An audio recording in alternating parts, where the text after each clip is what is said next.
আসসালামু আলাইকুম ভিউয়ার্স, দেশ এবং দেশের বাইরে থেকে যারা আমার এই ভিডিও দেখছেন তাদের সবাইকে আন্তরিক শুভেচ্ছা। ভলভো হানিফ এন্টারপ্রাইজের বহরে থাকা একটি আইকনিক ব্র্যান্ড। ভলভো B9R মাল্টিএক্সেল মডেলের এই বাসগুলো একমাত্র হানিফ এন্টারপ্রাইজের বহরে আছে। এই বাসগুলো সবশেষ হানিফ তাদের বহরে যুক্ত করেছিল 2017 কি 16 সালে।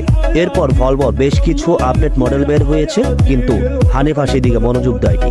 এর অন্যতম একটি বড় কারণ ছিল ভলভোর পার্টস অ্যাভেলেবিলিটি। বাংলাদেশে ভলভোর dealer Swedish motors original parts সরবরাহ করে যেভাবে কোম্পানিগুলোকে সহযোগিতা করা দরকার ছিল সেটি তারা করতে পারেনি। এছাড়া ভলভো পুষতেও বেশ খরচ লাগে অন্যান্য ব্র্যান্ড থেকে। ফলে হানিফের পর বাংলাদেশের কোনো কোম্পানি ভলভো বাস নেওয়ার সাহস দেখায়নি। বর্তমানে হানিফের বহরে ডাম্প অবস্থায় পড়ে থাকা ভলভোর বেশ কয়েকটি গাড়ি ইতিমধ্যে সচল করেছে চাইনিজ ইঞ্জিন দিয়ে। তারা ভলভোর অরিজিনাল ইঞ্জিন পায়নি, বা যদিও পেয়ে থাকে সেগুলোর দাম অনেক বেশি। সেই হিসেবে হানিফ অত টাকা ইনভেস্ট করতে চায়নি। এখনো পর্যন্ত তাদের বেশ কয়েকটি ভলভো পড়ে আছে, যেগুলোতে চাইনিজ ইঞ্জিন লাগিয়ে সামনে আবার চালু করা হবে সেই চিন্তা করছে। ফলে নতুন